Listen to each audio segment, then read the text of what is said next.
Hello everyone, I am Rishi here, MBBS final year students and welcome back to another YouTube video.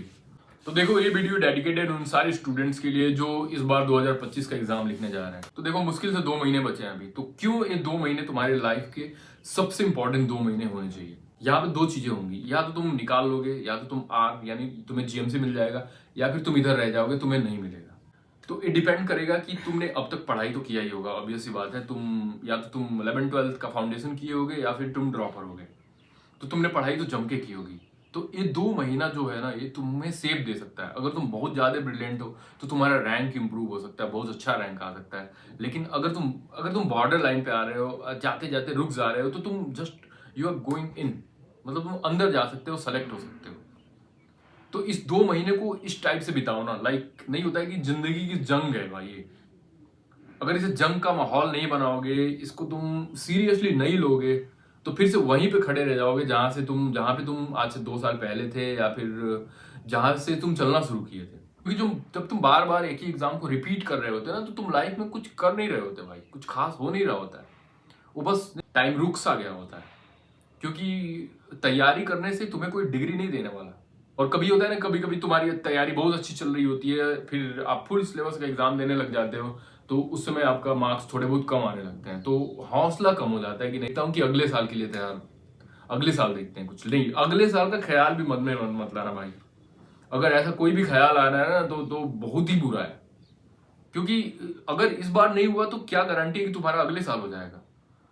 और मान लो कि अगले साल कुछ नियम चेंज हो जाए, हो सकता है कि वो अटेम्प्ट लिमिट लगा दे, हो सकता है वो एज लिमिट लगा दे, हो सकता है कि वहां पे कुछ और आ जाए, और अगले साल तुम्हारे साथ कॉम्पीट करने के लिए और जो 12th पास करके जो ब्रिलियंट माइंड आएंगे, उनके साथ तुम्हें कॉम्पीट करना पड़ेगा। एनालिटिकल होते हैं वो सब बच्चे, उनके साथ कॉम्पीट करना इज नॉट ईजी।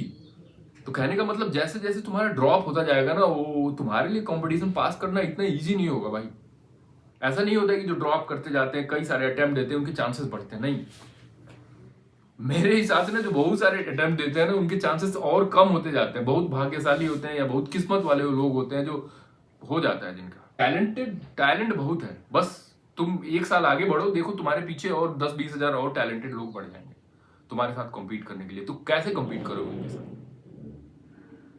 तो जो भी टाइम बचा है तुम्हारे नीट के एंट्रेंस के लिए, अभी यही बेस्ट टाइम है। चाहे वो 1 महीना बचा हो, 2 महीना बचा हो, या फिर जितना भी टाइम बचा हो, इसमें उन सारी चीजों को कंपाइल करो।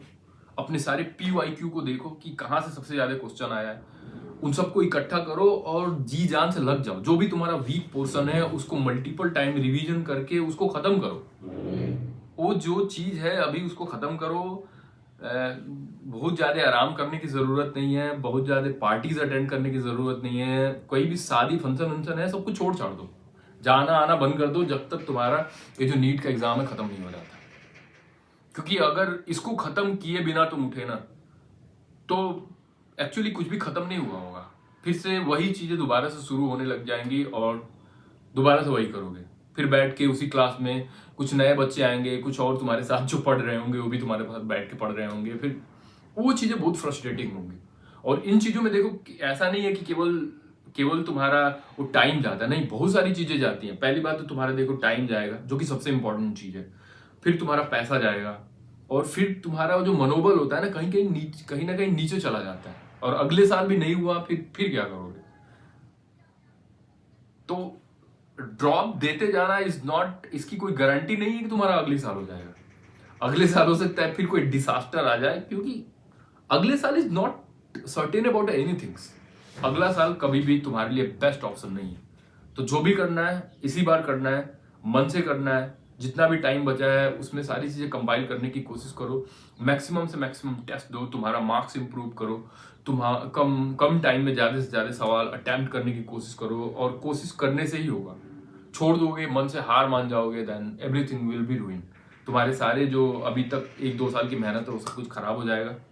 तो अभी होपलेस होने की कोई जरूरत नहीं है। अभी 2 महीना बचा है। जो भी चीजें वीक हैं उस पर फोकस करके उसको अच्छे से पढ़ाई करो, उसको बढ़िया से तैयार करो, और फुल कॉन्फिडेंस में एग्जाम देने जाओ, और एग्जाम में पूरा सक्सेस होके वहां से आओ। वो अगले साल वाला जो भी तुम्हारे पास, जो भी माइंड में है ना कि नहीं this will be done in the next year, then इसको निकाल दो भाई। This is never going to be work. और जो भी ये सोचता है ना भाई, उसका नहीं होता है। कभी भी अगर तुम्हारे दिमाग में अगले साल का कॉन्सेप्ट अगर कभी भी आ रहा है, then you are not going to be succeed in all that. जो होगा इसी बार होगा, अगर इस बार नहीं होगा, क्योंकि मैंने तुम्हें जो भी इस वीडियो में बताया है तुम्हें प्रॉपर अच्छे से समझ में आया होगा, तो इस वीडियो को इतना ही रहने देते हैं।